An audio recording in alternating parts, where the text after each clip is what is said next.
হ্যাঁ বাবা। ওয়ালাইকুম আসসালাম। তুমি কে? ও বুঝছি, এই খামারের কাজ করো না? আরে না না, ও আমার দূর সম্পর্কে এক বোনের ছেলে, শিক্ষিত ছেলে, পড়াশোনা করে। মাঝে মাঝে এইটার ভিতরে ঢুকে, আমি না করি একদম না, পড়াশোনার থেকে সরা যাবে না, কিন্তু শুনে না, শখ আছে। বেশ, কপাল তো তাহলে দেখা যায় আপনার খুবই ভালো, এরকম একটা রেডিমেড শিক্ষিত কেয়ারটেকার পাইছেন, ভালোই তো।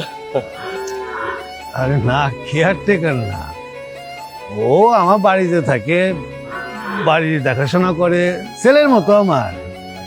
আমার যান ছেলে নাই, ওই আমার ছেলে, ছোটটা কি আছে। কাকা আমি তাহলে আসি। তুই দেবা আইতাছি। ওই যে বুইরা বড় আছে না একটা, ওরে আবার বিকাল বেলা একটু কুড়ানো দিলে খুদাই ফাল ফালায় আর তিরিং বিরিং করে। কাকা যাই, বুইরা বলদটার একটু ভুসি দিয়ে আসি। হ্যাঁ ঠিক আছে, আসি। আসসালামু আলাইকুম। কি রে বাবা, তোমার কি হয়েছে? আঙ্কেল ওই যে গরুতে ওখানে ওই যে পায়ে পটি করে দিয়েছে। পটি কি? ওই যে আঙ্কেল মানে পটি আর কি।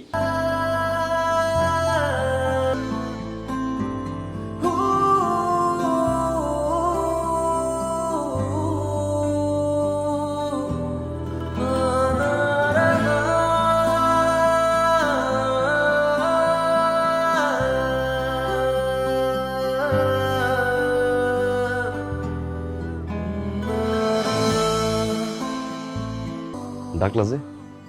এখনো হাসতেছেন? আপনার এই হাসি কখনো মুছবে না, না?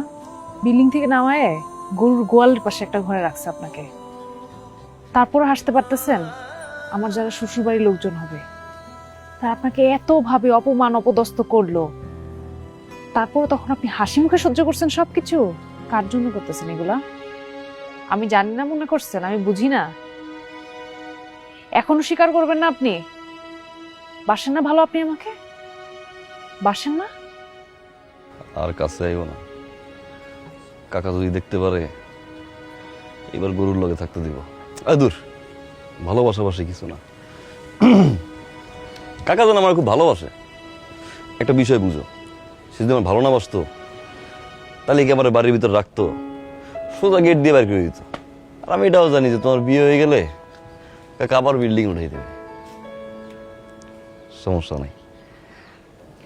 আপনার যোগ্যতা ওই কাছারি ঘরে থাকার মতোই। আপনি আর জীবন আমার সামনে আসবেন না, কখনো না। কি অদ্ভুত কথা, হ্যাঁ? 2 দিন পরে মেয়েটার বিয়া, চলে যেতেছে আমেরিকা, আমার সামনে আর কোনদিন আসবেন না। আমি আসবো কেন?